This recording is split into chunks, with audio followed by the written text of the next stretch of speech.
não lembro com exatidão em qual mês foi, mas eu lembro dos meus pais voltando do médico e minha mãe, ela tava muito tranquila. Meu pai, apesar da preocupação no olhar, ele também tava muito tranquilo. Foi ele que falou pra mim e pra minha irmã que minha mãe estava com câncer. Eu achava que eu ia encontrar uma mãe ali totalmente desestabilizada, mas eu encontrei uma mãe totalmente tranquila e fui eu que me desesperei. Eu comecei a chorar descontroladamente porque eu via todos os meus maiores medos ali.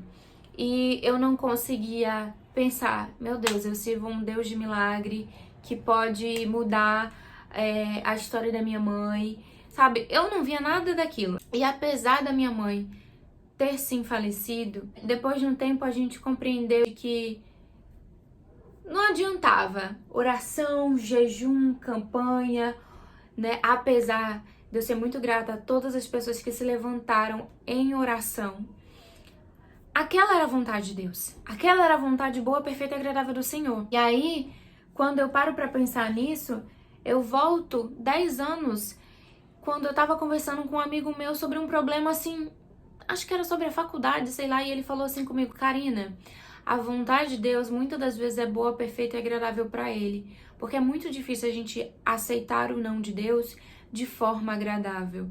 E isso fez muito sentido. Então eu passei a olhar pra isso de uma forma diferente. Eu fico, Deus, talvez o Senhor não me explique o motivo, talvez o Senhor não me mostre qual é o propósito, eu não preciso compreender totalmente, mas eu preciso somente aceitar a tua vontade. Então, ensina o meu coração a aceitar. Ensina a minha mente a não ficar pensando, murmurando, chorando por isso. Me ensina a aceitar a tua vontade, porque eu sei que é pro meu melhor, porque o Senhor quer o melhor para mim. Quando eu paro para refletir, né, no falecimento da minha mãe, eu sei que aquele era o melhor de Deus para a vida dela. E isso faz tanto sentido que 2 semanas depois que minha mãe faleceu, meu pai estava andando no centro da cidade e ele disse que ouviu uma voz falando com ele: o testemunho de morte dela, o testemunho do processo do câncer dela é infinitamente maior do que um testemunho de cura. E as pessoas falavam assim pra mim: eu tô orando pra que isso se transforme em um testemunho de cura. E eu realmente orava pra que se transformasse em um testemunho de cura. Mas quando a gente parou assim pra refletir, meu pai falou assim comigo: eu tenho plena certeza que Deus já tinha preparado sua mãe pra ser levada. Ela tinha dado indícios de despedida, sabe?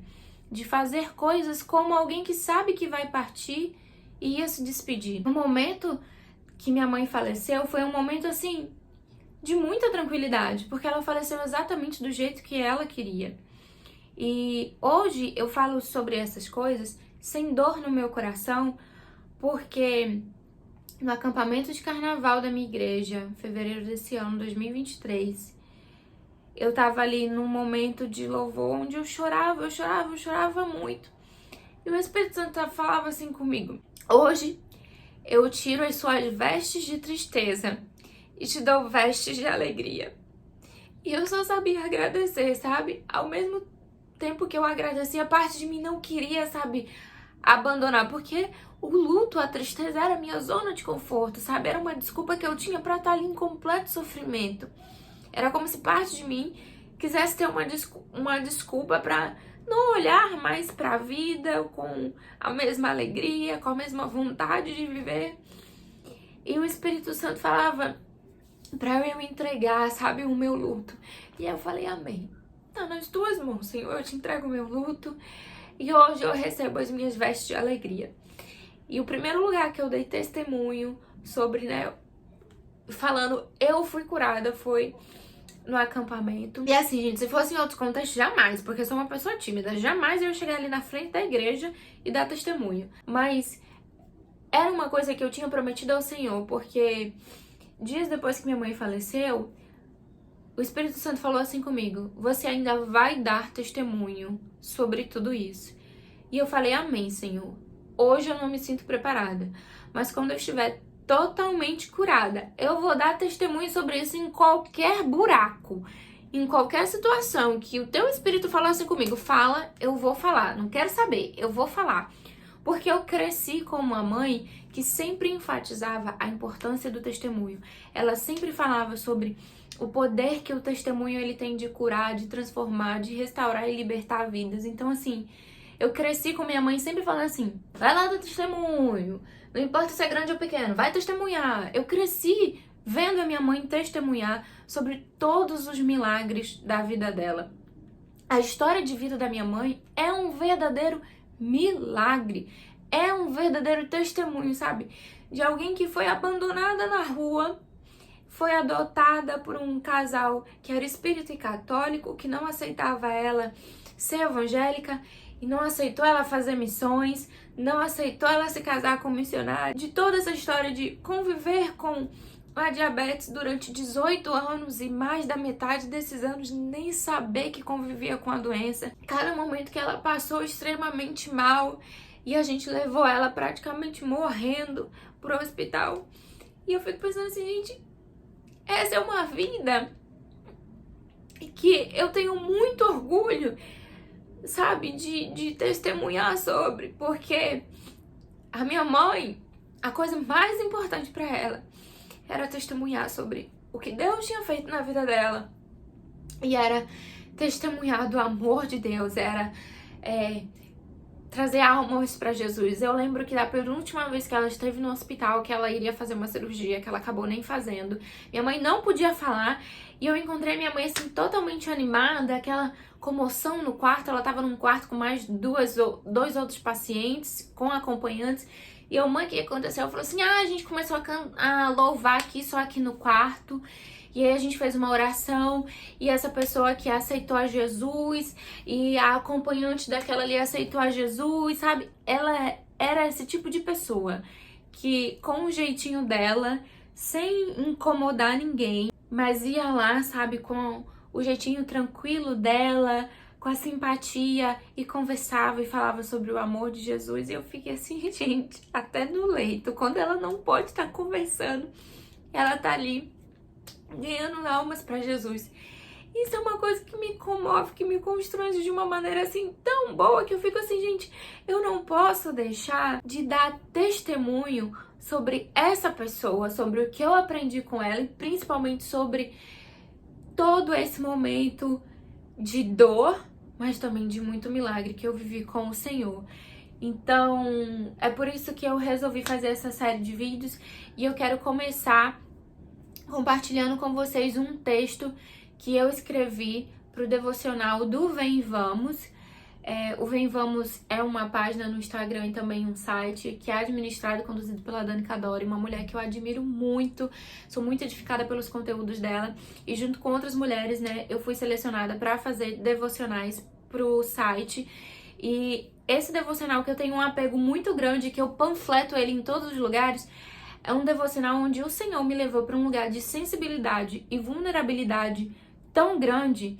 E eu digo que esse devocional foi o que virou a chave para eu aceitar a vontade do Senhor sobre a vida da minha mãe e na nossa família, né, diante de todo o contexto clínico, onde eu falei assim, amém, isso é o que Deus quer que a gente viva, então nós vamos passar pelo vale. Nós vamos passar por toda essa situação aqui e o Senhor há de nos conduzir. Então eu queria muito compartilhar com vocês, porque se você está passando por um momento de dificuldade, de sofrimento, de enfermidade, seja o que for, lembre-se que é o Senhor que lhe fará dançar sobre toda a dor. Porque sou eu que conheço os planos que tenho para vocês, diz o Senhor. Planos de fazê-los prosperar e de não causar dano. Planos de dar a vocês esperança e um futuro.